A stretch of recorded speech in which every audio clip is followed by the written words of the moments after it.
Olá, seja bem-vindo ao episódio 304 de E o Resto é História, com Rui Ramos e João Miguel Tavares.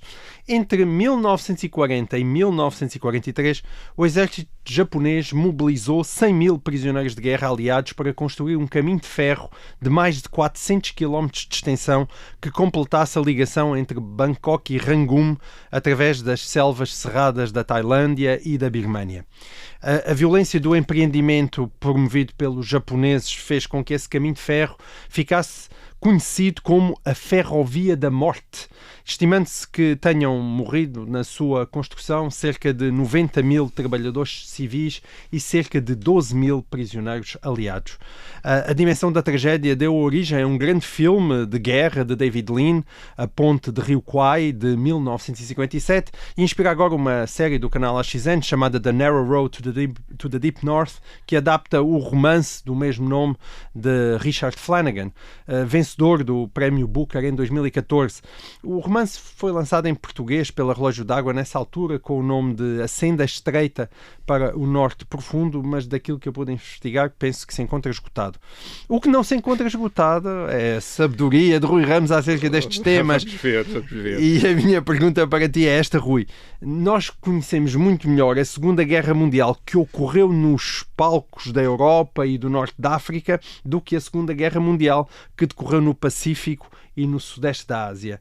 E eu gostava de saber se tens alguma boa explicação para isso e tendo, porque é que este episódio da Ferrovia da Birmânia acaba por ser uma exceção a esse esquecimento. O que ali se passou, os trabalhos forçados a que as tropas britânicas, australianas e neozelandesas foram sujeitas até 1943, tiveram alguma dimensão especialmente extraordinária, ou é a força do cinema, da televisão, da literatura, que fez com que a Ferrovia da Birmânia ocupasse, enfim, um lugar especial no nosso imaginário, apesar de não ter integrado o palco, digamos assim, mais conhecido e popular da Segunda Guerra Mundial. Sim, é como disseste aí, nós em relação à Segunda Guerra Mundial conhecemos melhor a Europa, depois o Norte da África, muito melhor do que a guerra no Pacífico, mas mesmo assim conhecemos melhor a guerra no Pacífico do que a guerra no Sudeste da Ásia. Exatamente. E até do que a guerra na China, que são duas frentes da Segunda Guerra Mundial, então estamos completamente à margem. E posso avançar já a explicação para isso. É porque envolvia muito poucos europeus. Quer dizer, quer a guerra na China, quer no Sudeste da Ásia, fazem parte da Segunda Guerra Mundial, mas são combatidos, digamos, pelas populações locais. São as populações locais, são chineses, indianos, japoneses que fazem esta guerra. Não são os europeus, não são os ocidentais, nem os europeus, os americanos, e, portanto, há menos interesse. Mas estavas a falar em relação à questão do caráter, se havia algo de especial nesta Ferrovia da Morte, Ferrovia da Morte, para além do livro,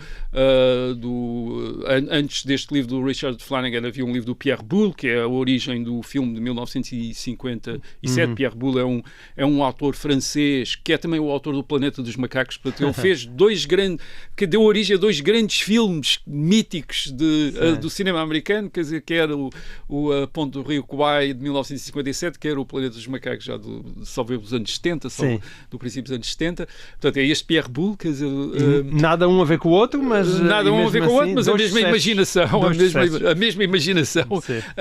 Portanto, há esse lado, filmes, livros de grande sucesso, mas há também algo extraordinário ali, quer dizer, e esse algo extraordinário tem a ver com o tratamento dos prisioneiros de guerra aliados. Portanto, estamos a falar de prisioneiros de guerra britânicos, americanos, australianos, e este é o caso mais extraordinário de mau tratamento destes prisioneiros de guerra aliados na Segunda Guerra Mundial. Isso não seria extraordinário nem para alemães, nem para russos. A Alemanha nazi e a Rússia comunista, entre 1941 e 1945, destacaram-se por sujeitar os seus prisioneiros de guerra a tratamentos absolutamente desumanos, isto é, explorando o trabalho deles, deixando-os morrer, à fome ou por falta de outras condições, de assistência médica, etc. Isto é, no leste da Europa, entre 1941 e 1947, a Alemanha nazi e a Rússia comunista não respeitaram as convenções de Genebra acerca do tratamento dos prisioneiros de guerra, e é assim que se calcula que metade dos prisioneiros de guerra russos nas mãos dos alemães tenham morrido e um terço dos prisioneiros de guerra alemães também tenham morrido nas mãos dos soviéticos. E estamos a falar milhões. Isto é, estamos a falar de 2, 3 milhões de prisioneiros de guerra russos que morreram em campos de prisioneiros e de campos de concentração nazis, e estamos a falar também de cerca de 1 milhão de prisioneiros de guerra alemães que depois também morreram, depois de 1945, em campos de concentração soviéticos. Portanto, uma barbaridade enorme, e portanto aqui o mau tratamento era, digamos, que a regra, digamos assim. A exceção era o respeito e um tratamento humano dos prisioneiros. Mas isso a leste, quer dizer que a oeste... Isso a leste. Os alemães, por exemplo, os próprios alemães, que tratam de maneira mais cruel e desumana os prisioneiros de guerra soviéticos, tratam os prisioneiros de guerra aliados, quer dizer, britânicos, franceses e americanos, de uma maneira completamente diferente. Aí respeitam, em geral, as convenções de Genebra. Quando eu digo em geral, quer dizer que há casos de maus tratos e de violência, mas não são sistemáticos como foram em relação aos prisioneiros de guerra soviéticos. Portanto, a maior parte dos prisioneiros de guerra aliados sobreviveram à guerra em campos de prisioneiros na Alemanha. Aliás, também há livros e filmes sobre isso, por exemplo, sobre a prisão de Colditz. Havia até salvo erro, uma série de televisão famosa nos anos 70 ou 80, já não sei bem em que data, mas sobre prisioneiros salvo erro, da Royal Air Force, que estava numa espécie de castelo, e era sobre as suas engenhosas tentativas de fuga. Quer dizer, portanto, aquilo que mais chama a atenção sobre a situação dos prisioneiros de guerra aliados na Alemanha é as suas tentativas de fuga, quer dizer, mais do que os seus maus tratos, é a maneira como eles tentaram fugir. E, de facto, o maior risco para esses prisioneiros de guerra era serem punidos por tentativas de fuga e punidos com fuzilamento. E, portanto, os únicos prisioneiros de guerra aliados que sofreram maus tratos sistemáticos foram aqueles que caíram nas mãos dos japoneses. E sobretudo na primeira metade do ano de 1942, quando os japoneses avançaram no Sudeste Asiático e conquistaram as ilhas das Filipinas, que era um protetorado americano, conquistaram as Índias Orientais holandesas, a atual Indonésia, conquistaram depois as colónias britânicas de Hong Kong, Singapura, Malásia e da Birmânia. Além disso, até atacaram a Austrália em fevereiro de 1942, bombardearam Darwin, que é um porto no norte da Austrália. Os japoneses, nesta extensão, não procuravam apenas eliminar ameaças militares, isto é, forças aliadas, exércitos aliados que estavam na região, mas procuravam matérias-primas, por exemplo, a borracha da Malásia, e procuravam o petróleo no caso das Índias holandesas. Portanto, havia uma razão importante para esta expansão japonesa. Foi uma expansão muito rápida, porque eles beneficiaram do efeito de surpresa, isto é, do ataque de surpresa, tal como a Pearl Harbor, em dezembro de 1941, e da vantagem de material. O exército japonês enfrenta, com tanques e com muitos aviões, forças coloniais britânicas que não dispunham dos mesmos meios porque não estavam preparadas para uma guerra com um outro exército convencional. Isto eram forças coloniais que estavam, sobretudo, adaptadas para operações de polícia, digamos assim, e de repente estão a enfrentar um exército com meios, como o exército japonês, que os ataca com meios militares modernos.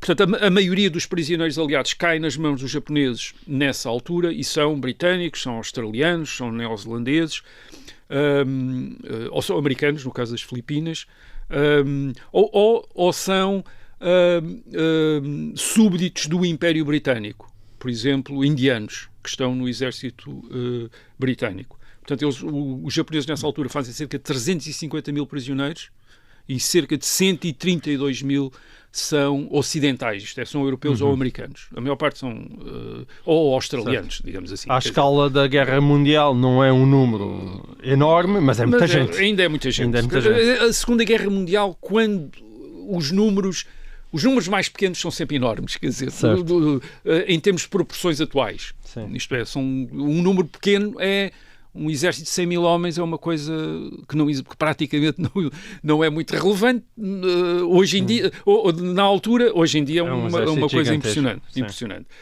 Bem, o que é que acontece? Depois da libertação dos prisioneiros de guerra em 1945, portanto, com a derrota do Japão, os prisioneiros de guerra aliados são libertados e as fotografias dos prisioneiros de guerra aliados causam uma impressão enorme. Porquê? Porque fazem lembrar as dos sobreviventes dos campos de concentração nazis. Isto é, os prisioneiros, os soldados britânicos, australianos, neozelandeses e americanos estão completamente cadavéricos. E as histórias que têm para contar de brutalidade do tratamento nos campos de concentração japoneses são terríveis. Quer dizer, aliás, há vários filmes sobre isso. Há o Império do Sol, do Steven Spielberg, de 1987. Há o Merry Christmas, Mr. Lawrence, do Nagisa Oshima, de 1983. Calcula-se, isto é estimado, que cerca de 30% dos prisioneiros de guerra ocidentais, dos japoneses, morreram devido a execuções, a punições, trabalhos forçados, más condições de alimentação e de higiene, falta de assistência médica ou marchas forçadas, que era uma coisa que os japoneses gostavam de fazer, isto é, pôr de repente milhares de prisioneiros a ir de um lado para o outro, a pé, geralmente em zonas tropicais, europeus, e isso desbastava os contingentes de prisioneiros de uma maneira, enfim, bastante devastador, eficaz. Sim. Agora, como é que se explica estes maus tratamentos dos japoneses em relação aos prisioneiros aliados? Isso tinha a ver um pouco com o desprezo total que os militares japoneses tinham por quem se rendia. Isto é, na ética tradicional japonesa, na ética militar tradicional japonesa, um soldado combate até à morte. É isso que, aliás, os soldados japoneses fazem frequentemente durante a Segunda Guerra Mundial. Quer os soldados, quer os oficiais. Os oficiais suicidam-se quando já não podem continuar enfim, o combate. E a tradição militar ocidental era completamente diferente. Quer dizer, na tradição militar ocidental admitia-se a rendição honrosa. Isto é, a rendição não era uma desonra quando, depois de se combater até ao limite das possibilidades, o guerreiro submetia-se. Isso não era considerado desonroso. Quer dizer, desde a Idade Média, portanto, havia, aliás, convenções, enfim, não estavam escritas, mas havia tradições sobre o tratamento dos prisioneiros de guerra na Europa. Isto é, que eram tratados... Isto é, quando não era desonroso render-se depois de combater até aos limites das suas forças, das suas possibilidades, e, portanto, isso não era algo não era desonroso, ao contrário do que também tinha acontecido na Antiguidade, em que havia o hábito de escravizar os prisioneiros de guerra. Isto é, desde a Idade Média há um hábito de tratar os prisioneiros de guerra, enfim, de alguma maneira, aliás, sobretudo quando eram nobres e que podiam pagar os seus resgates, e, portanto, até havia interesse, então, até havia interesse em os tratar, enfim, era dinheiro, e mantê-los vivos em conta. E isso também acontecia, aliás, nas guerras entre cristãos e muçulmanos no Mediterrâneo. Quer dizer, havia um grande interesse em capturar prisioneiros, em capturar soldados do inimigo para depois poderem ser resgatados. Portanto, havia havia um grande empenho de uma parte e de outra em fazer prisioneiros, quer dizer, porque era dinheiro em caixa, digamos assim, era uma maneira até de financiar o esforço de guerra. Portanto, isto era aquilo a que os ocidentais estavam habituados na sua esfera, e os japoneses estão habituados a uma coisa completamente diferente, e portanto ficam chocados e ficam com imenso desprezo pelos britânicos, quando, por exemplo, em Singapura milhares de soldados britânicos se rendem, isto é, o exército britânico está em 1942, e os japoneses acham aquilo uma coisa, quer dizer, acolhe-lhes com um certo nojo, quer dizer, como é que é, estes tipos preferiram ficar vivos, quer dizer, para eles era desonroso a rendição, e portanto isto não era, digamos, muito não os sensibilizava para a sorte desses prisioneiros quando estavam nas mãos deles. Portanto, isso é uma das explicações para aquilo que aí acontece nesta guerra, que é de facto, para voltar àquele aspecto que tu referiste, uma das guerras menos conhecidas. Quer dizer, quando nós conhecemos a Segunda Guerra Mundial na Europa, conhecemos a Segunda Guerra Mundial no Norte da África, até que conhecemos um bocadinho a Segunda Guerra Mundial no Pacífico, envolvendo as esquadras japonesas e americanas. Já falámos aqui dela uma ou duas vezes o ano passado, nos últimos anos, sobre esse caso. Porquê? Porque envolve americanos e japoneses, mas sobretudo porque envolve americanos. Agora, conhecemos menos bem outros dois cenários da guerra, que é na China, onde os chineses enfrentam os japoneses, e no Sudeste Asiático, e sobretudo na Birmânia, onde os britânicos enfrentam os japoneses. Portanto, aí, e o que é que aconteceu então na Birmânia? Os japoneses tentam invadir e subverter o Império Britânico da Índia, que então, em 1941-42, compreendia o que são atualmente os Estados independentes da Índia, do Paquistão, do Bangladesh e da Birmânia. Tudo isto era o Raj, quer dizer, era um Império Britânico da Índia. O Japão, o que é que o Japão está a fazer bem? O Japão está a tentar estabelecer um império na Ásia, com a mesma ou ainda maior brutalidade do que os impérios europeus, mas ao mesmo tempo está a tentar identificar este seu esforço imperialista como um esforço anti-imperialista contra o imperialismo ocidental. Sim. Por isso, por exemplo, até mobiliza um exército de independentistas indianos e birmaneses, na maior parte, aliás, são soldados do exército britânico capturados, soldados indianos e birmaneses do exército britânico são capturados e depois são convertidos em soldados de um exército de independência da Índia, independência da Birmânia, para lutar contra os britânicos. De facto, os japoneses comportam-se... aliás, os japoneses comportam-se... por exemplo, no caso de Hong Kong, eles ocupam Hong Kong e é muito curioso. Eles respeitam, o exército japonês respeita as mulheres europeias, por exemplo, porque há uma grande colónia europeia em Hong Kong, quer dizer, há muitas mulheres europeias, respeitam as mulheres europeias, mas permitem-se violar em massa as mulheres chinesas. Quer dizer, portanto, os próprios japoneses... como os alemães fizeram na Europa, respeitavam mais quer dizer, mesmo aqui os japoneses respeitaram melhor os europeus, os europeus civis respeitaram melhor os europeus civis do que os chineses civis. Nós estamos a falar da Ferrovia da Morte, o caminho de ferro que ligou, através de selvas tropicais, a Tailândia à Birmânia durante a Segunda Guerra Mundial e que foi construída em boa medida por prisioneiros de guerra aliados que morreram às dezenas de milhares.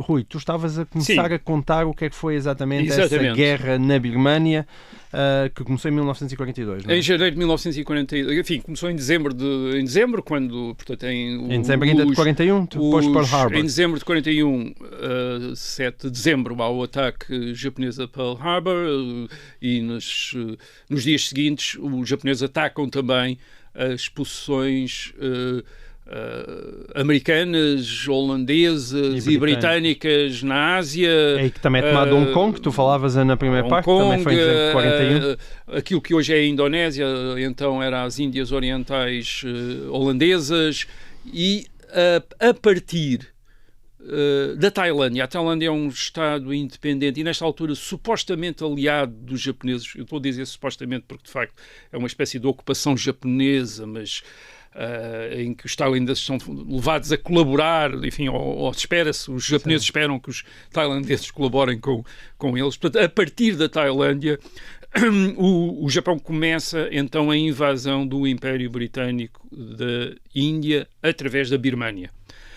Em janeiro de 42 começa essa invasão. Em fevereiro, os japoneses vão ocupar Rangoon, a capital da Birmânia, a Birmânia britânica nessa altura. Aliás, a ocupação japonesa da Birmânia leva a uma espécie de desagregação da Birmânia. Os birmaneses aproveitam para atacar os imigrantes indianos que tinham vindo para a Birmânia com os britânicos. Há cerca de 600 mil indianos que fogem da Birmânia nesta altura, porque começam a ser atacados pelos birmaneses. É talvez uma das maiores migrações na história até então, 600 mil, quer dizer, pessoas que fogem para a Índia, civis, estamos a falar de de civis. E o ataque à Birmânia, o ataque japonês à Birmânia tem dois objetivos. Por um lado, trata-se de entrar na Índia e subverter o Império Britânico na Índia, numa altura em que há grandes protestos liderados por Gandhi contra a presença britânica na Índia. Isto é, durante a Segunda Guerra Mundial, os protestos contra a presença britânica na Índia já vinham desde os anos 20, 30, mas continuam durante a Segunda Guerra Mundial. Isto é, o movimento do Quit India Now, quer dizer, isto é, deixem a Índia agora, quer dizer, há um movimento na Índia de protestos, e os japoneses estão a pensar, bem, entramos na Índia, se os nossos soldados conseguirem entrar na Índia, vão catalisar, isto é, dinamizar ainda mais este houve alguma movimento. cumplicidade entre estes movimentos independentistas e o próprio Japão? Há alguma cumplicidade, sim. Aliás, já tínhamos falado aqui disso. Há líderes independentistas indianos que vão colaborar não só com o Japão, mas com a Alemanha nazi. Isto é, encontram-se com Hitler, e têm apoio do Hitler e dos nazis e dos japoneses, um apoio que tem a ver com o interesse que quer o Japão, quer a Alemanha nazi tem na subversão do Império Britânico. E que depois da Segunda Guerra Mundial foi extremamente embaraçante para estes líderes independentistas indianos quando apareceram as suas fotografias com Hitler e com os dirigentes militares japoneses. Portanto, esse é um objetivo. O outro objetivo, talvez até o objetivo em termos práticos mais importante, é cortar as ligações terrestres entre a Índia e as forças nacionalistas chinesas que combatem os japoneses na China.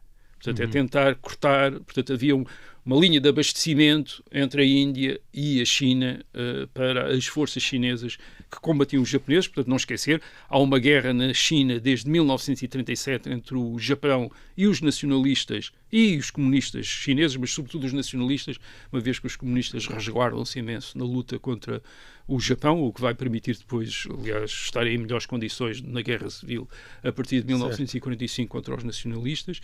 Os japoneses têm um exército enorme também na China, 700 mil homens, quer dizer, para tentar ocupar a China, e estão interessados em também entrar na Birmânia e na Índia, precisamente para cortar essas linhas de abastecimentos em que os britânicos e os americanos fazem chegar armas, munições e comida também aos nacionalistas chineses. E o projeto da linha férrea, que é matéria do filme de 1957 e agora da série da AXN, este projeto da linha férrea faz sentido para os japoneses porque permite uma ligação terrestre reforçada entre os portos da Tailândia, onde os japoneses estão, e o exército japonês que entra na Birmânia e depois que tenta entrar na Índia. Isso torna-se ainda mais importante depois do verão de 1942, quando os japoneses perdem a Batalha de Midway contra os americanos no Pacífico e ficam muito mais vulneráveis às suas comunicações marítimas e, portanto, querem uma comunicação terrestre mais segura para fazer chegar tropas, abastecimentos aos japoneses que combatem na Birmânia. O que tu estás a dizer é que aquela ferrovia não é apenas uma ferrovia que dava jeitinho, era mesmo uma ferrovia essencial. Era importante, era muito importante. Havia outras vias, mas nós estamos a falar de uma área montanhosa, de selva, e portanto esta ferrovia não era só para matar pessoas, não era uma obra só para matar pessoas, aquilo tinha um objetivo. Nesta linha férrea trabalharam os prisioneiros de guerra aliados contra aquilo que estava estabelecido na Convenção de Genebra, em que os prisioneiros de guerra não deviam ser obrigados a colaborar através do seu trabalho com aqueles que os aprisionavam, mas também trabalharam muitos civis recrutados à força na Malásia, portanto não é trabalhadores livres, é gente recrutada à força, cerca de 250 mil. A Malásia também estava ocupada? A Malásia, que é uma colónia britânica, também tinha sido ocupada com Singapura, não é? Aquela na península da Malásia. São cerca de 250 mil, dos quais morreram 90 mil, quer dizer, portanto os trabalhadores civis foram tão... Ainda mais maltratados pelas contas que eu vi, foram mais maltratados. Não tinham melhores condições. Soldados. E as mortes vinham, quer das dureza das condições de trabalho, quer nas condições do ambiente em que os trabalhos eram efetuados, quer dizer, estas zonas de floresta cheias de malária, doenças, portanto aliás esta frente de combate na Birmânia era incrivelmente difícil por causa do terreno, isto são montanhas e selvas, as monções, o clima, portanto as monções são de agosto e novembro, chuvas torrenciais, e as doenças, malária sobretudo, a falta de estradas e de comunicações, portanto, aliás, foi aqui nesta frente de guerra da Birmânia que se começou a desenvolver o uso em grande escala de meios aéreos para deslocar e abastecer tropas. É aqui, porque era extremamente difícil as progressões no terreno. Aliás, a maior parte das baixas, quer do exército japonês, quer do exército britânico, não são devidas ao combate, mas são por doença e por fome mesmo. Sim. Como por fome acontecer neste tipo de ambientes. Por fome mesmo, quer dizer, isto é, morriam à fome, quer dizer, porque não eram abastecidos, estavam na selva e não é assim tão fácil descobrir alimentos na selva. É verdade, não era a frente de guerra mais importante, nem para o Japão, nem para os aliados. Para o Japão, obviamente, a frente de guerra mais importante é no Pacífico, contra os americanos.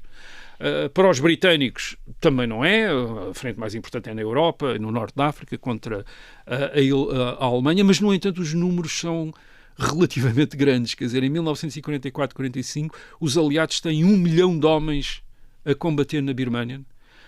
A maior parte são indianos e africanos do Quénia, do Uganda, da Nigéria, isto é, das colónias britânicas da África, onde são recrutados homens para combater na Birmânia. Aliás, são dos mais eficazes a combater na Birmânia, quer dizer, nas condições da Birmânia, os africanos são dos considerados mais eficazes a combater lá na selva. Mas tu estás a falar em 44, 45, então isso significa que depois de o exército japonês ter conquistado aquelas posições, não houve propriamente uma paragem por parte dos exércitos aliados que tentaram recuperar esses territórios? Sim, quer dizer, em 43, 44, os japoneses tentam entrar na Índia, sobretudo em 44, tentam entrar portanto, na Índia, na parte oriental da Índia. Portanto, aí a guerra, digamos, torna-se extraordinariamente intensa, e depois, claro, a partir de 44, 45, os aliados tentam reconquistar a Birmânia e entrar no Sudeste Asiático, e, portanto, são eles que passam a ofensiva na Birmânia. Portanto, nesse Sudeste Asiático continua a haver havia uma ofensiva paralela à ofensiva americana que nós conhecemos mais no Pacífico. Portanto, há uma ofensiva americana paralela no Pacífico e há uma ofensiva britânica a partir da Índia, com um exército de 1 milhão de homens, dos quais só 60 mil é que são europeus. Portanto, o resto é um exército indiano, de facto, que combate na Birmânia. É um exército indiano, quer dizer, e é assim, aliás, que ficou na história. Aquilo é o exército da Índia, é mesmo, aliás, o nome oficial é o exército da Índia, quer dizer, aquele é o exército da Índia que está a combater na Birmânia. Há também na região cerca de 250 mil chineses das forças nacionalistas que também estão a combater os japoneses, e os japoneses contra isso têm cerca de 400 mil homens, dos quais 43 mil são os tais indianos que eles mobilizaram a partir dos prisioneiros de guerra para fazer uma espécie de um exército independentista indiano. O que é que isto quer dizer? Quer dizer que é uma guerra local, embora dentro do quadro estratégico da Segunda Guerra Mundial, mas travada pelas populações locais. Quer dizer, há relativamente poucos europeus. Também há muitos, atenção, também não contei aqui, também há muitos americanos que estão, sobretudo em logística, por exemplo, na Força Aérea, etc., no Sudeste Asiático, para apoiar quer britânicos, quer chineses contra os japoneses. Mas a guerra no terreno é travada pelas populações locais. É uma guerra que podia ter tido consequências grandes se os japoneses tivessem conseguido entrar na Índia, mas teve outro tipo de consequência importante. Quer dizer, teve esta consequência, isto é, num momento em que a presença britânica na Índia e também na Birmânia já era contestada por movimentos independentistas locais.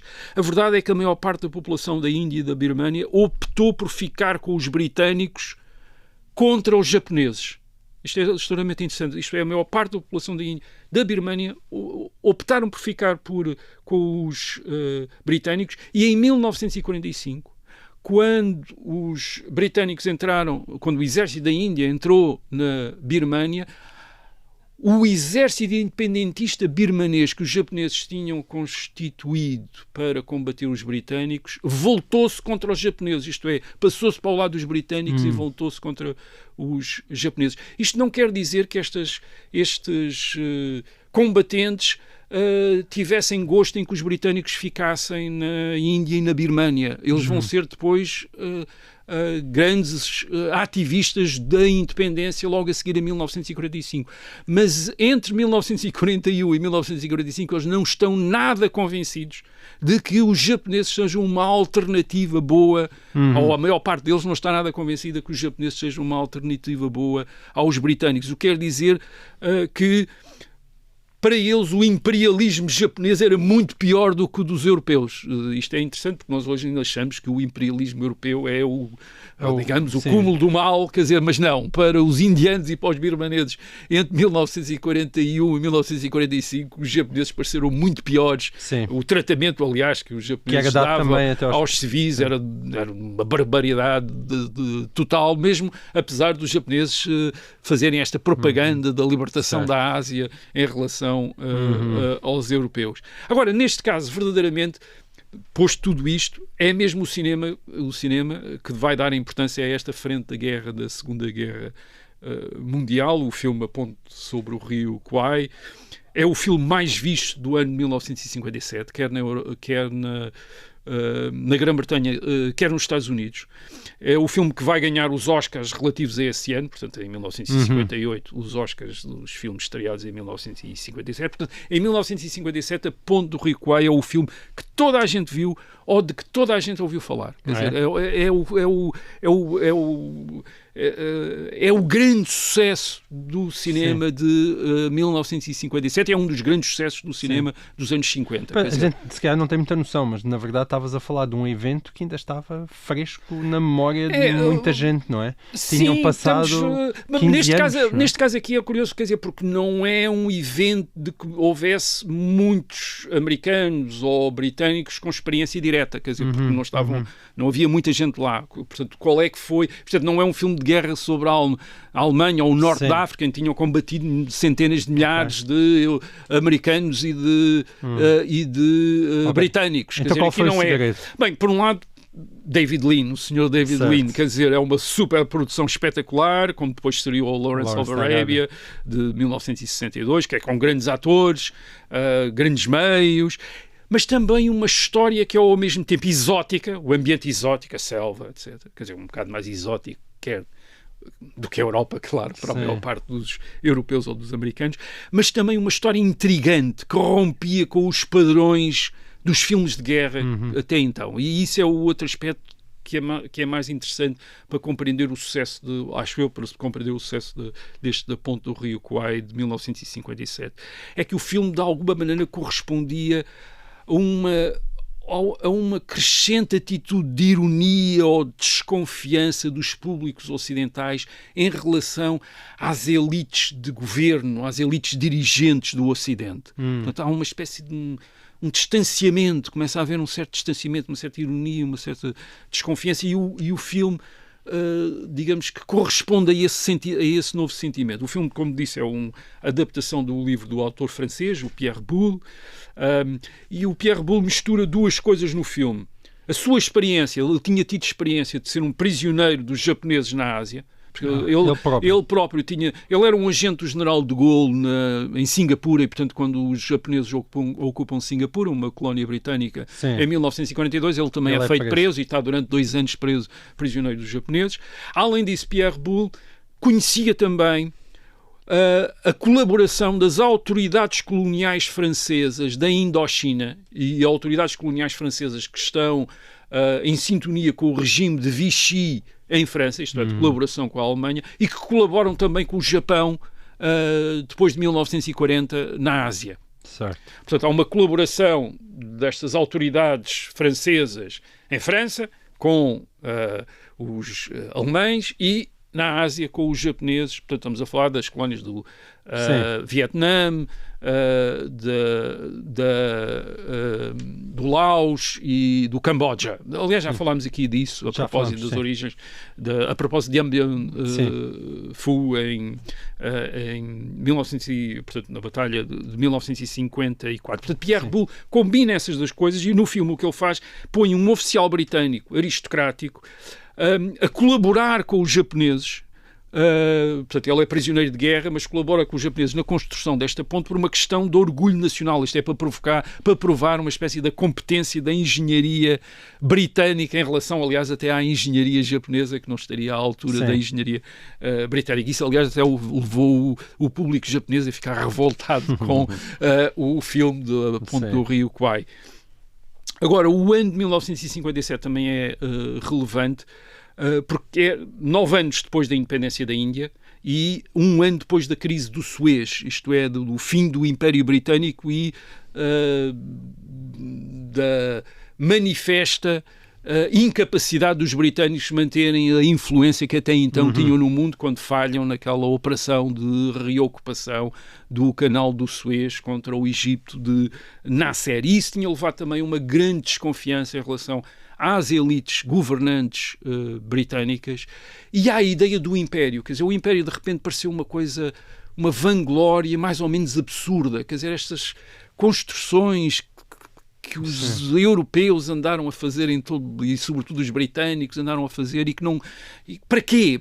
Para quê? Quer dizer, e a ponte do Rio Kwai, esta ponte feita que o filme mostra a ser feita pelos prisioneiros de guerra britânicos, mas com uma espécie de... como se ainda estivessem a tentar provar a sua superioridade sobre as populações locais. Tudo aquilo parecia absolutamente absurdo e, de alguma maneira, uma metáfora, quer dizer, uma ilustração da loucura, da aparente loucura que tinha sido o Império. Aliás, no fim, um dos personagens principais diz What have I done? Quer dizer, o que é que eu fiz? Quer dizer, o que é que eu fiz aqui? Quer dizer, isso de alguma maneira correspondeu a esta opinião do público espectador em 1957, de ficar com a ideia, bem, isto era tudo absurdo, de facto, quer dizer, estava-se a construir essa ponte que depois, enfim, pois, exato, eu não ia dizer isso para não estragar o filme para as pessoas que não tinham visto. Spoiler alert. Quer dizer, mas o absurdo de tudo aquilo, portanto é um filme que corresponde, vamos ver